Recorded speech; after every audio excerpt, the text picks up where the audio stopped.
Klabin bateu 3,50, caindo do topo lá de 17 de dezembro até hoje, quase 25%.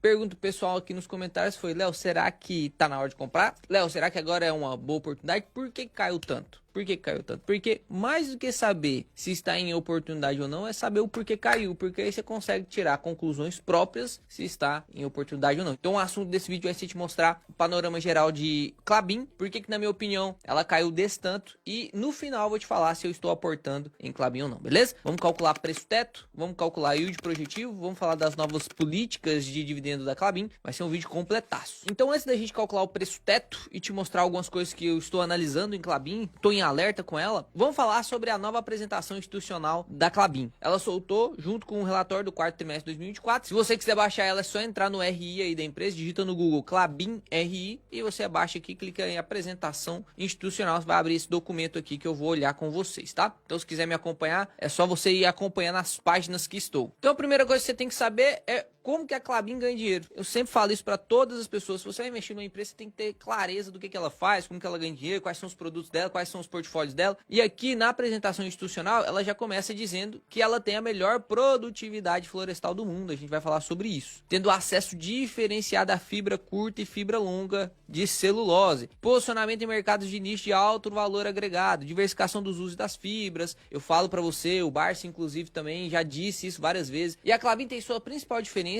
com as suas principais concorrentes, que é a Suzano e a Iran, justamente por ser verticalizada. Por isso que ela tem mais de 125 anos de existência. Só de ter mais de 125 anos, idade do Banco do Brasil aí, só dela ter esse tanto de tempo, mostra pra gente pelo menos uma coisa: eu sei viver nas crises, Léo. Eu sei passar pelas crises, hein? E no caso da verticalização da Klabin, é porque ela produz as suas próprias arvorezinhas, depois ela pega essas arvorezinhas, transforma em celulose, e aí ela vende celulose, vende a arvorezinha quando precisa. E se a celulose estiver barata demais, ela faz o que? Vende papelão. E quanto mais tempo ela fica no mercado, mais ela vai ganhando market share no mercado. A gente vai ver sobre isso aqui também na apresentação. Então aqui você consegue ver o que ela tem na parte de fibras. Tem lá o eucalipto, pinos, as aparas. Ela tem como celulose a produção de produtos como fibra curta, a fibra longa, que inclusive, olha lá, ó. Olha para que é usado isso aqui. Ô, trem bom, filtro de café, né? Também é usado como fluff, que é aqueles lencinhos, fralda para criancinha, fralda para idoso. Nos papéis aqui, tem quem gosta de café, tem quem gosta de cerveja, né? Então as caixas que são fabricadas por leite, para cerveja. Ela tem também no seu portfólio os papéis cartão. Embalagens também, saco de cimento, saco para semente, papel ondulado para caixa, container board aqui também, que são sacos reciclados, enfim. Você consegue perceber que ela tá em praticamente todo o comércio de papelão, de fibra. E são coisas que, apesar de não ser do setor perene, você concorda comigo que isso aqui não é energia, que isso aqui não é saneamento, que isso aqui não é setor bancário, mas concorda comigo que a gente nunca vai deixar de usar fralda? Você não vai deixar de colocar uma fralda no seu filho, né? O pessoal vai continuar comprando fralda pro filho. Você concorda comigo também que a gente vai continuar usando papel higiênico, papel toalha, né? Se a gente for coar o café, vamos precisar do filtro. Minha avó e eu, durante um tempo, eu coei naqueles filtros de pano mesmo, né? Mas aí depois que eu vi o tanto de bactéria que esse negócio junto, aí eu comecei a usar o fio de papel. Muita gente não vai deixar de comprar leite. Então aqui a gente não vai deixar de usar também saco de cimento, as caixas de papelão. Ou seja, apesar de não ser setor perene, como a gente conhece, é um tipo de setor muito resiliente. Não é à toa que ela já tem mais de 125 anos de existência. Aqui a gente consegue ver sobre a competitividade florestal, que ela citou lá no primeiro slide, que é o quanto ela consegue produzir de madeira, lá de pinos, tudo que ela tem para produção de fibra. Olha, tem 911 mil hectares. Por isso que quando o pessoal pega no pé do Luiz Barsi e fala assim: Luiz Barsi, você não investe em imóveis? Você fala não. Barsi fala assim: Luiz Barsi, você não investe em imóveis? Você fala não. Eu invisto em imóveis sim, de maneira indireta. Eu invisto em Klabin. Klabin tem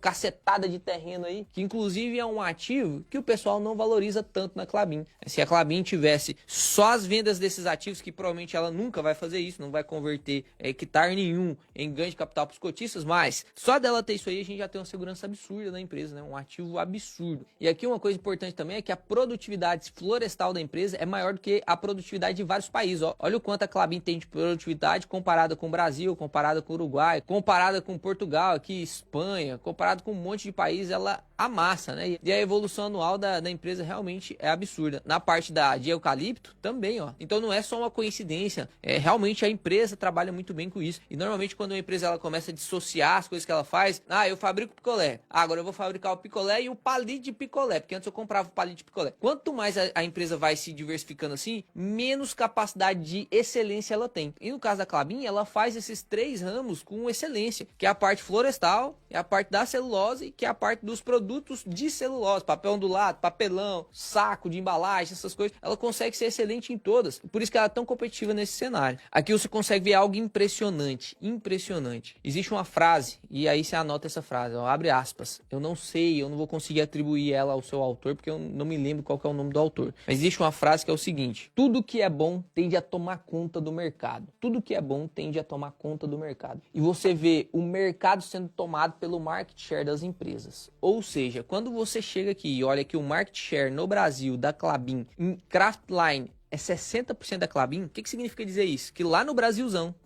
aqui, 60% do Brasil que consome Kraftline está consumindo da Klabin. Papel cartão, olha lá, é 40% do papel cartão que é vendido no Brasil é da Klabin. Sacos industriais, de todos os sacos industriais, ó, leite em pó, cimento, tudo industrial, 51% desses sacos de venda industrial é da Klabin. Com certeza, meus alunos sempre mandam isso lá nos grupos. Pô, chegou mais uma encomenda minha aqui, ó a caixa da Klabin. Com certeza você também já viu caixa de papelão da Klabin, porque 22% do market share do Brasil é de papelão da Klabin. Ou seja, ela domina pra caramba o Brasil, né? O market share aqui é dominado por ela. Isso dá para ela ainda mais competitividade e fica mais difícil das outras competirem. Quanto mais ela tem market share, mais difícil é das outras competirem. Isso faz com que ela tenha mais segurança, mais longevidade. Porque a destinação de venda, você vê que 67% vai para alimento, ninguém fica sem comer. Então, apesar de não ser um setor perene, teoricamente ela tem uma resiliência por ser de utilidade pública, né? É um pouquinho ali para construção, 12% outros e 13% para bens de consumo. Aqui a gente vê como que o portfólio da Klabin foi evoluindo. No começo, lá em 2010, ó, se a gente olhar aqui em 2010,